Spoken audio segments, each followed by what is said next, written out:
弟兄姊妹大家好，早晨。早幾個星期咧，聽到有個新聞喎，呢個大家都認識佢啦，全球10大首富之一啊，Bill Gates啊。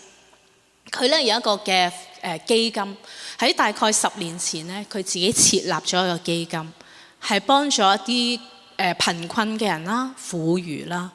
過去呢10年咧，佢已經捐過千萬嘅美金俾唔同嘅地方去扶貧。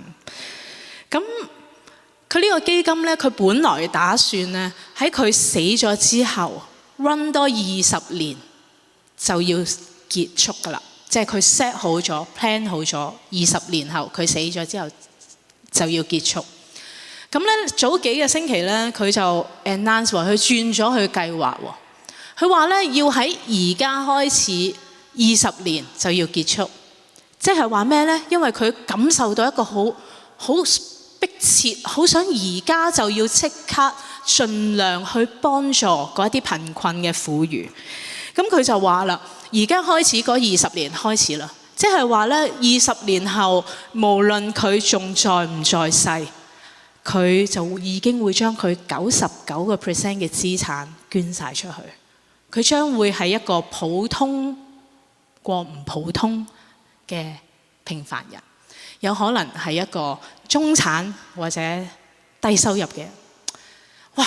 我睇到呢個嘅新聞嘅時候，就不禁令我諗到，哇！點解可以即係窮盡一生去揾錢，去到最尾嘅時候又咁慷慨捐翻晒啲錢出嚟咧？即係究竟係乜嘢嘅心態呢？又不禁令我想到我有乜嘢留俾我哋嘅下一代啊？有啲乜嘢留俾呢個社會？有啲乜嘢留俾我哋嚟緊接手嘅嗰啲人？又更加令我諗到啦，我有啲乜嘢嘅屬靈遺產可以留俾後一代呢？呢一個嘅世代可以承接我哋乜嘢嘅屬靈遺產呢？當我諗到呢啲嘅時候，我哋就諗到今日嘅經文喺提摩太後書1章嗰度咁樣講，佢就係講到保羅佢留低咗一啲嘅屬靈遺產俾佢一個屬靈兒子。所以咧，我哋今日嚟睇下我哋今日嘅經文係講乜嘢。提摩太後書1章3到6節嗰度講，佢話不如一齊讀啊，好嘛？我感謝神，就是我接續祖先用潔淨的良心所侍奉的神。祈禱的時候，不住的想念你，紀念你的眼淚，晝夜切切的想要見你，好叫我滿心快樂。想到你心裏無偽之信，這信是先在你外祖母羅爾和你母親友尼基心裏的，我深信也在你的心裏。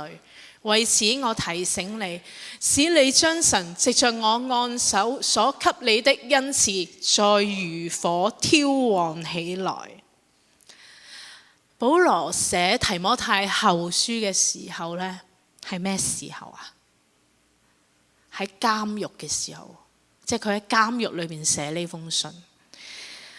而最特別嘅地方呢，就係佢寫呢封信嘅時候，佢知道自己在世嘅日子不多啦。因為佢喺呢卷書裏邊寫到，佢話佢就嚟被澆電啦。即係話保羅佢知道自己在世不多嘅時候，佢寫低呢封信俾佢一個屬靈嘅兒子叫做提摩太。而事實上亦都真係發生，佢寫完呢封信冇幾耐呢，就離開世界，神接走佢返咗天家。所以話提摩太後書可以話係保羅一個遺信啦、遺物啦，最後嘅遺言留俾佢好錫嘅一個屬靈兒子提摩太。咁信裏邊呢，就包括即係有佢好多嘅屬靈遺產啦，因為好多嘅勸勉，好多佢咁多年嚟宣教嘅心得都留咗喺裏邊。我哋一齊睇下咯。當保羅好掛住呢個屬靈兒子提摩太嘅時候，佢會做啲乜嘢呢？又或者調翻轉，當佢禱告嘅時候，佢會點呢？佢好掛住提摩太咯，經文講。當佢咧禱告嘅時候，佢好掛住提摩太。經文嗰度講佢話不住嘅想念你，紀念提摩太嘅眼淚，晝夜切切嘅想要見提摩太。佢好掛住提摩太。3節嘅經文裏邊咧，就重複出現咗4次咧，講到佢點樣掛住呢個屬靈嘅兒子。我哋咧做父母嘅就好明白，當我哋咧都試過好掛住仔女嘅感受，尤其是咧阿媽咧好容易咧就掛住啲仔女，即係仔女細個嘅時候唔知佢哋返學咧有冇食嘢啦嚇，有冇冷親啦嚇，大個咗咧就話唔知啦，佢哋食嘢健唔健康啦，唔知道咧有冇夜瞓啦，再大啲嘅時候有冇識女朋友啦，有冇識男朋友啦，有冇俾人呃啦，係咪啊？做父母咧就好理解到嗰個思念，唔知點解咧3歲到30歲細路嘅爸爸媽媽咧都會擔心啲仔女夠唔夠飽㗎？佢生活得夠唔夠溫飽啊？父母總係對仔女好多嘅思念，好似保羅咁。不住嘅想起，晝夜嘅想要見提摩太，日日夜夜都要諗，望到啲乜嘢都諗起佢。咁當我哋掛住仔女嘅時候，通常我哋會做啲乜啊？我哋會做啲乜？打電話俾佢咯，係咪啊？短信俾佢咯。但係當佢短信已讀不回嘅時候，會點啊？嬲嬲地啦，心都揞埋啦，係嘛？已讀不回，你激死我，係嘛？原來咧，當想念、思念一個人嘅時候咧，最實際唔係短信佢，唔係打俾佢。經文提我哋最實際係為佢禱告，為佢禱告。我哋要用禱告去承載我哋嘅思念。禱告嘅意思唔係話淨係同神求啊，唔係話神啊，求你咧，求你保護住阿仔阿女啊，今日返工安全，保守佢路上安全，保守佢唔好病。唔係淨係祈求啊，原來禱告嘅意思係我哋可以同神傾偈，係真係同神講話，同神傾偈咁傾。我話神啊，我好掛住阿仔阿女，好掛住佢。神啊，你有冇同阿仔阿女傾偈啊？呢排佢同你傾偈，傾唔傾得多啊？神，我哋可以咁樣同神講嘅。透過呢啲嘅對話嘅禱告咧，我哋慢慢就可以將我哋思念交咗俾神。唔單止係我哋做父母咧，可以咁樣做。如果我哋掛住一啲年長嘅父母嘅話，我哋心咧好掛住佢哋，成日咧又唔知道點樣可以揾到佢哋啦，又唔知道點樣可以照顧到佢哋。我哋都可以透過禱告將呢啲嘅思念交翻俾神，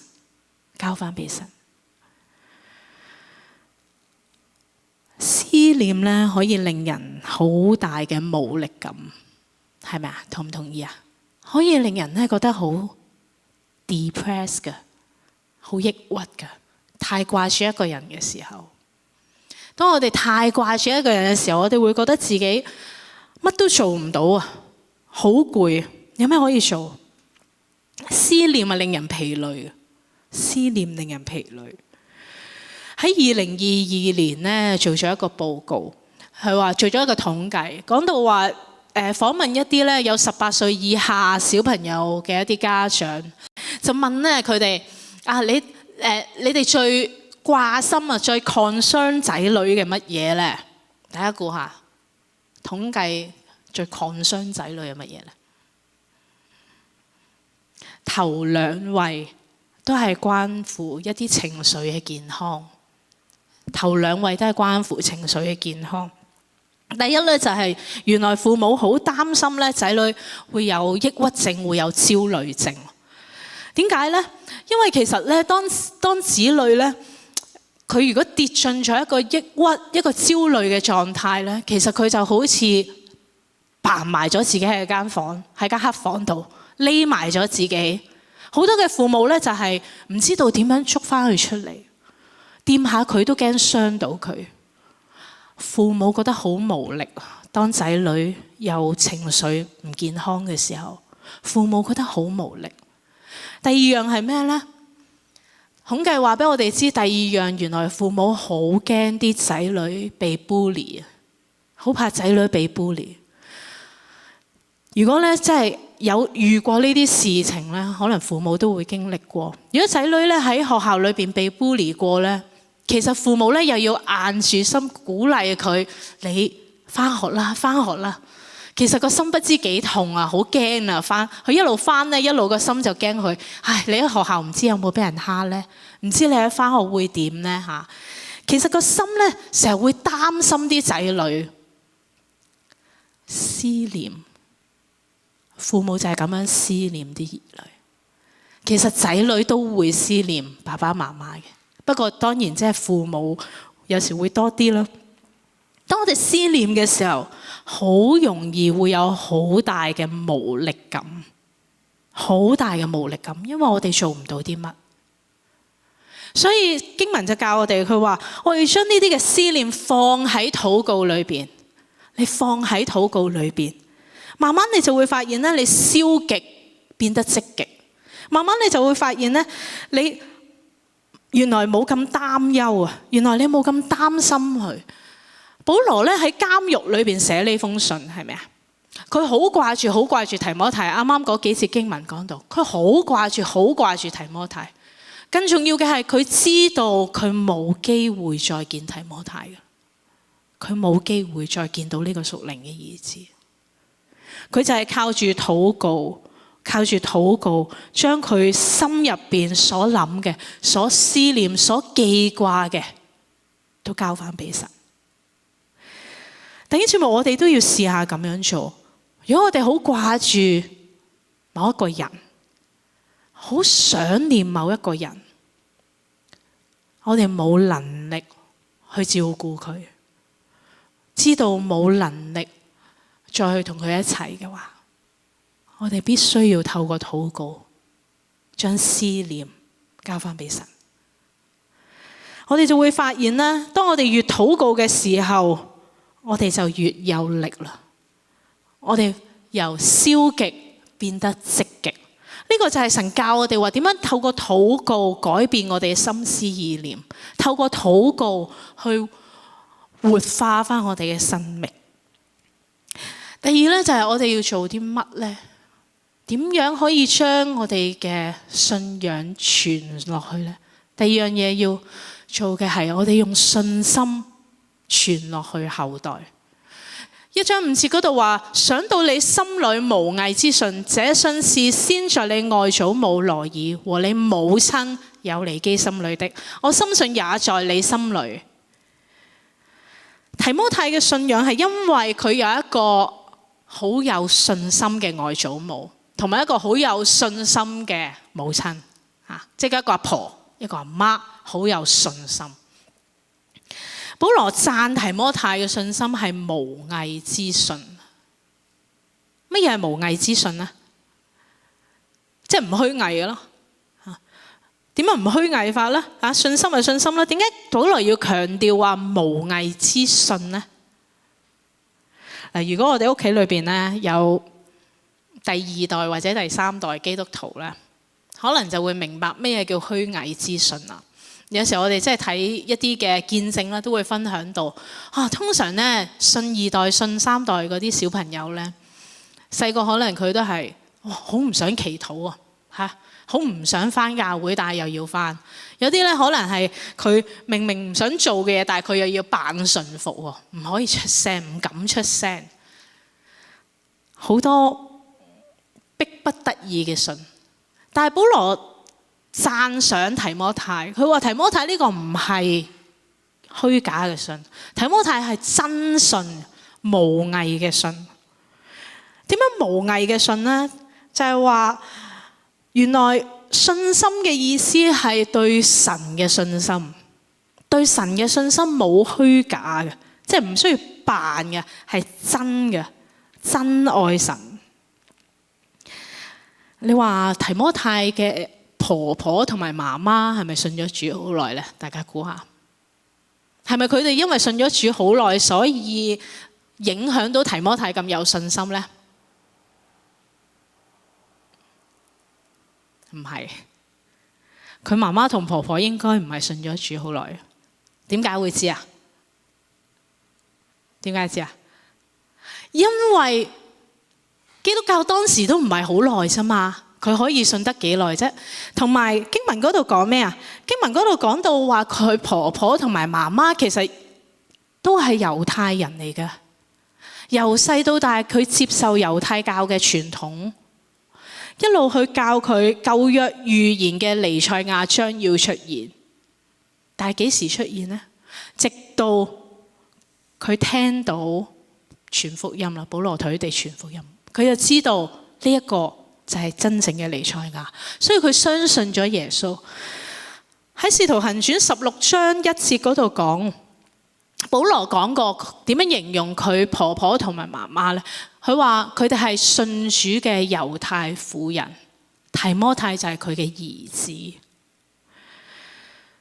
提摩太嘅婆婆同埋媽媽，佢嘅信心深深咁影響咗提摩太。相信咧佢哋係一個好有生命嘅基督徒。大家認為係咪啊？應該係好有生命，因為咧保羅係好少，甚至乎係真係絕少咧，佢咁樣讚一個人嘅信心嘅。喺聖經裏邊係應該係冇提過。佢承認咗呢兩位嘅女士對提摩太一個信心好大嘅影響。佢承認咗呢件事，佢認同咗佢哋嘅屬靈生命帶嚟提摩太一個好深遠嘅影響。而且咧，保羅後邊又講到，提摩太後書後邊又講到，有人從小就將聖經教提摩太。咁從小教佢哋聖經嗰個，應該就係講緊呢個媽媽同婆婆。咁所以我哋就可以知道，原來佢婆婆同媽媽對佢嘅信仰係好重要，好重要。弟兄姊妹，我哋都要將我哋嘅信仰咁樣傳俾我哋嘅後代，傳俾我哋嘅後代，一代一代傳落去。我哋將個火炬一路一路傳落去消除。乜嘢係真誠無偽嘅信心呢？講多次，乜嘢係真誠無偽嘅信心啊？真誠無偽嘅信心呢，原文講話即係唔帶任何虛假嘅，而呢種信心係因為咩啊？因為同神有真關係，先有呢個真信心。同神有呢個真關係，先至可以有呢個無偽嘅信心。咁即係話，其實咧呢個信心唔係靠自己噶，唔係靠自己。呢個係在乎我哋同神嘅關係有幾 close。信心唔係講緊對自己嘅自信心，而係講緊對神嘅信心。所以咧，無偽嘅信意思即係話，對神嘅信心唔虛假，對神嘅信心唔虛假，唔好扮虔誠咯，係咪啊？即係我係真係唔係好虔誠嘅啫，神，你幫我虔誠啦，係咪啊？唔好扮咯，即係當我哋係有疑問嘅時候，我哋直接問神咯，係咪啊？當我哋即係人哋話哇你基督徒咁樣做唔得嘅喎，即係唔好喺人哋面前扮做咯。真虔誠，弟兄姊妹，我哋喺神面前做真嘅虔誠，呢個先至係真信心。無偽嘅信呢，係對神嘅信心唔虛假，係唔扮虔誠。真誠嘅信心喺逆境裏邊，喺困難裏邊，仍然對神有信心有依靠。所以真誠嘅信心係咩呢？真誠嘅信心就係亞伯拉罕嘅信心啦。真誠嘅信心係哈拿嘅信心啊。哈拿信心係點啊？絕望裏邊仍然有盼望。仲有呢，患血漏婦人嘅信心係點啊？患血漏婦人嘅信心係相信掂到耶穌嘅時候，生命就被改變。相信觸碰耶穌，生命就被改變。弟兄姊妹，我哋信唔信？我哋信唔信？我哋觸碰耶穌嘅時候，生命就被改變。真正嘅信心係我哋喺神裏邊真心嘅倚靠佢，真心嘅倚靠佢。呢一種信呢，係由裏邊表露出嚟，裏邊表露出嚟。當我哋有呢啲真信嘅時候呢，外邊嘅人就會睇到我哋嘅見證。弟兄姊妹，我哋呢點樣喺生活裏邊俾我哋下一代睇到呢種嘅信心啊？有冇諗過啊？有時我哋嘅孩子呢未必睇到呢啲信心㗎喎嚇。有一個細路仔呢就問佢爸爸。佢話：爸爸，點解你唔驚？乜都唔驚嘅，你唔驚黑嘅，好似乜都唔怕咁嘅。有一個細路仔咧就問佢媽媽話：媽媽，點解你咁開心嘅成日都？咁其實呢個細路仔睇到啲乜呢？呢個細路仔其實係睇到爸爸媽媽因為信心而嚟嘅一啲生命彰顯。所以咧，做父母咧，我哋就需要喺呢個時候同我哋嘅孩子講，係啊，因為神喺我裏邊，我所以開心咯。因為神喺我裏邊，所以我唔驚咯。原來我哋即係做父母又好，做屬靈嘅父母又好，我哋需要把握呢啲嘅機會去教育我哋嘅下一代，乜嘢係信心，乜嘢係神喺我哋裏邊活着啊！原來要刻意去話俾佢知嘅，如果唔係咧，佢會以為你係咁噶，你本身就係咁勇敢，你本身就係咁開心噶啦。其實唔係，弟兄姊妹，我哋需要教佢哋，我哋需要咧把握每一個教育孩子認識神嘅機會，教育孩子認識神嘅機會。無論我哋做人嘅屬靈長輩啦，無論我哋做人父母啦，我哋都要珍惜呢啲機會去培育我哋下一代。由於咧提摩太外祖母同埋佢媽媽咧，就係咁樣傳承咗呢份真實真誠嘅信心俾提摩太，所以提摩太咧就喺信仰裏邊打咗一個好好嘅根基，一個好好嘅根基。喺提摩太嘅時代咧，有咁好嘅信仰根基，容唔容易咧？你估？唔容易，好難得。點解知道好難得？點解知道好難得？因為原來咧提摩太嘅時代大概係公元7世紀，當時係羅馬統治嘅時代。羅馬統治嘅時代咧，可以有一啲咁真實、咁穩健嘅信仰根基係好難得。因為當時羅馬嘅時候有一個王叫尼祿。呢個尼祿王出名邊幾樣嘢呢？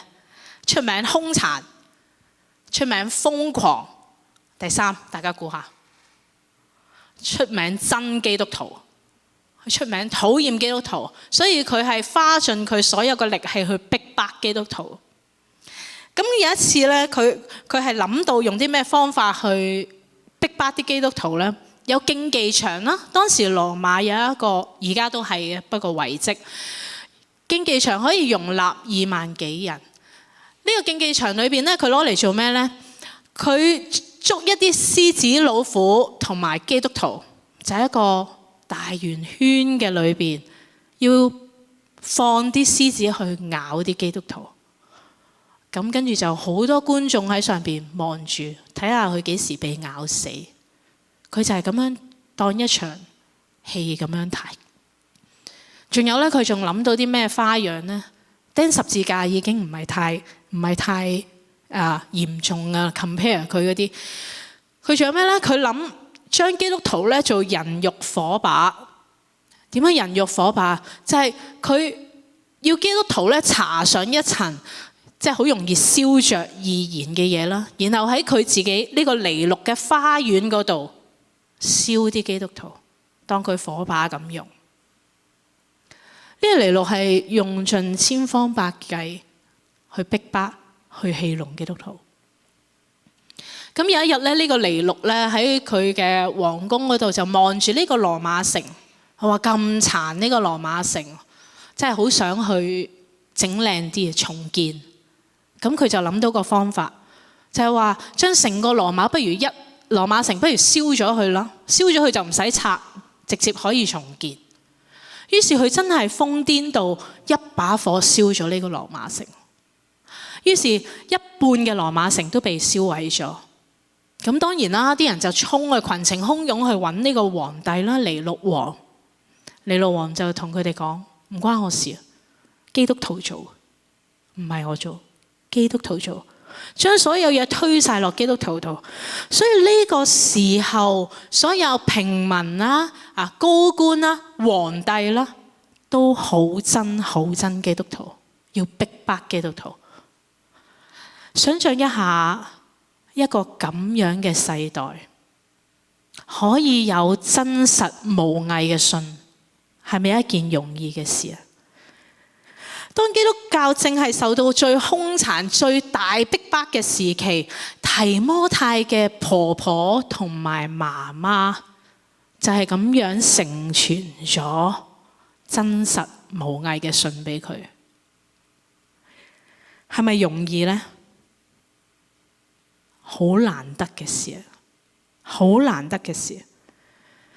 所以咧，正係因為有咁寶貴、咁難得嘅信心根基，保羅就提摩太啦，話你唔好忘記，你唔好浪費咗神呢番嘅心意啊！你唔好浪費咗神對你嘅栽培呢一番嘅心意。喺紛亂嘅世代裏邊呢，神對提摩太呢個特別嘅栽培、特別嘅保守、特別嘅眷顧，有神嘅心意喺裏邊嘅，有神嘅心意喺裏邊。保羅就同佢講，提佢，所以你要更加記得神點樣呼召你，點樣差派你去服侍。第6節就話啦，為此我提醒你啊。保羅同提摩太講話，你要記得啊。為此我提醒你，你要將神藉住我按手所俾你嘅恩賜再如火挑旺起嚟。弟兄姊妹，我哋嘅真實無偽嘅信心唔係必然嘅事嚟嘅。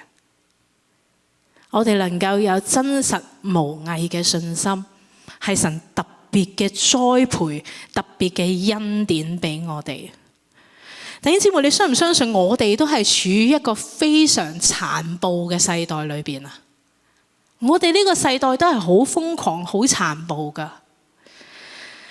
你諗下，國與國打仗啦，俄烏戰爭啦，非洲內戰啦，中東好多嘅戰爭衝突、印巴衝突。如果我哋打開一個地圖嘅話，我哋會見到忽忽都喺度打緊仗，一個瘋狂嘅世代。打仗呢，叫人個心變得好冰冷。打仗因為要打贏仗呢，人睇人變得唔重要，因為要打贏仗，人嘅道德冇晒，人性冇晒底線。喺非洲嗰度呢，有一個好多嘅內戰。非洲裏邊有個地方叫蘇丹，蘇丹竟然呢，有人用性暴力去做佢哋嘅軍事策略。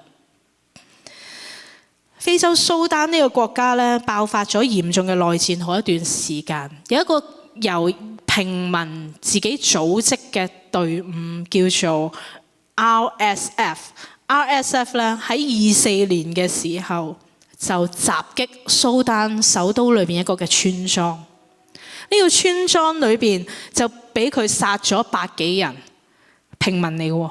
然後咧就傷咗200幾人，然後咧就帶走咗150幾個人。最令人擔心嘅係喺呢個村莊裏邊有大概20個嘅婦女女性被帶走咗，去被呢一班 RSF 咧進行性暴力。點解呢一班人要咁做呢？因為佢哋話，當佢哋咁樣去性侵略呢一班女士嘅時候，就係可以侮辱嗰一班嘅男士，話佢哋你保護唔到你嘅女人，即係話佢打贏咗呢班男人。弟兄姊妹，我哋想象下，即係人為咗打贏盡係可以去到幾咁冇人性。呢一班被性暴力嘅女士，最細嘅得6歲，得6歲。聯合國統計，佢話蘇丹嘅軍隊咧喺23年到24年之間爆發咗好多嘅衝突，內戰嘅情況令到非洲呢個地方至少死咗15萬人，1000幾萬人冇屋企。最諷刺嘅係，雙方都話冇傷害過平民百姓。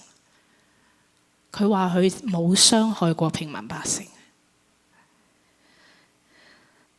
弟兄姊妹，現今嘅世界都係咁殘暴啊！現今嘅世界都係咁瘋狂嘅。咁喺呢個咁殘暴、咁瘋狂嘅世代裏邊，我哋有呢個真誠無偽嘅信心，就係好難得噶啦。就係神特別嘅栽培你哋，栽培我哋，特別嘅保護咗我哋。咁所以我哋就有呢個使命，就要遵行佢嘅使命，去幫助我哋嘅後代，我哋去交棒，交呢個火棒俾佢哋。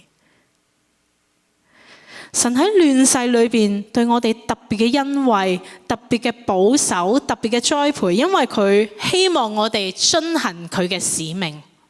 弟兄姊妹，我哋睇唔睇到神俾我哋嘅使命啊？睇唔睇到啊？提摩太嘅呼召係要牧養以弗所教會。當我哋睇提摩太前書1章嗰度咧，就話俾我哋知道，當時以弗所教會有一啲異端假學說啦嚇，假學說，所以咧保羅當時就留咗提摩太喺以弗所教會嘅在牧會。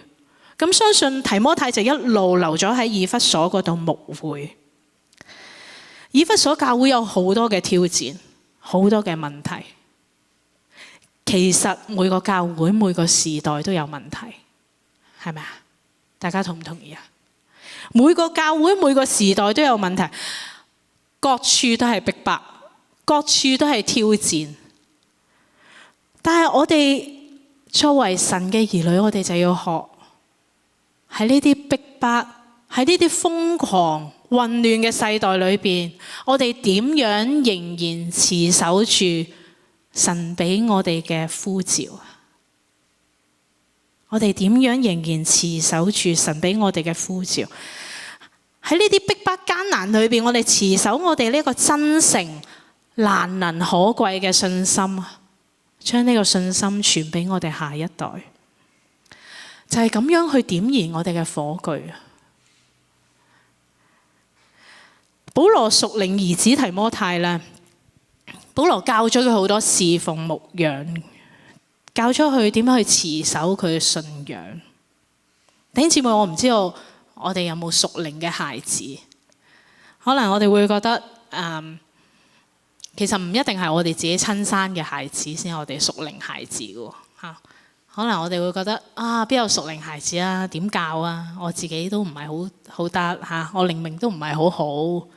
但係唔係嘅，神唔係咁諗嘅。神可能已經擺咗好多人喺你身邊咧，等你同佢一齊行。佢係你屬靈子女，佢係你屬靈子女。所以邀請嘅弟兄姊妹，我哋整日花時間用少少安靜嘅時間去諗一諗，神有冇擺咗一啲人喺我哋生命裏邊，我哋係關心佢，我哋紀念佢嘅。我哋思念佢，原來神要我哋同佢一齊行。弟兄姊妹，我哋下一代呢，好需要睇到我哋呢一份真實嘅信心，因為呢個世代好多時候唔識分真假。如果我哋今日有呢個真實嘅信心嘅時候，我哋就必須有責任去傳俾我哋下一代，讓佢哋知道乜嘢係真。如果我哋屋企有小朋友嘅話，就多啲機會同佢分享信仰啦，好似啱啱咁講。如果屋企冇小朋友嘅話，其實我哋唔難發現神擺咗好多人喺我哋身邊，我哋要做佢屬靈長輩，我哋要做佢屬靈長輩。弟兄姊妹，我哋喺呢個瘋狂殘暴嘅世代裏邊，神俾我哋呢份特別嘅恩典，特別嘅恩典就有特別嘅屬靈責任，同唔同意啊？咁我哋嘅屬靈責任係乜嘢呢？我哋嘅屬靈責任係乜嘢呢？當我哋睇到呢個世代咁紛亂嘅時候，我哋睇唔睇到我哋屬靈責任係乜嘢啊？我呢。早排去咗柬埔寨短宣啦。我哋服侍嘅咧都係一啲我哋經一個機構啦，個機構去服侍一啲受過性侵犯嘅女仔。咁佢有幾個事工，其中一個事工係好似一個家舍 shelter 咁，即係受過性侵犯嘅女仔就喺裏邊被醫治。咁佢有社區中心啦。我哋去嘅時候咧就係服侍佢嘅家舍。服侍去社區中心同埋喺學校，嗰度嘅女仔咧，佢哋經歷咧都係所有都係受過性侵犯，可能係被屋企人咯，可能係被鄰居啦，有好多好傷痛嘅經歷。但我哋去到嘅時候，其實我哋戥佢哋好感恩，因為佢哋嘅生命咧，已經被耶穌去觸碰，被耶穌去醫治。如果唔講，其實未必可以好睇到佢生命咁多嘅傷痛。呢個係神嘅恩典。所以弟兄姊妹，我哋幫助一啲有需要嘅下一代。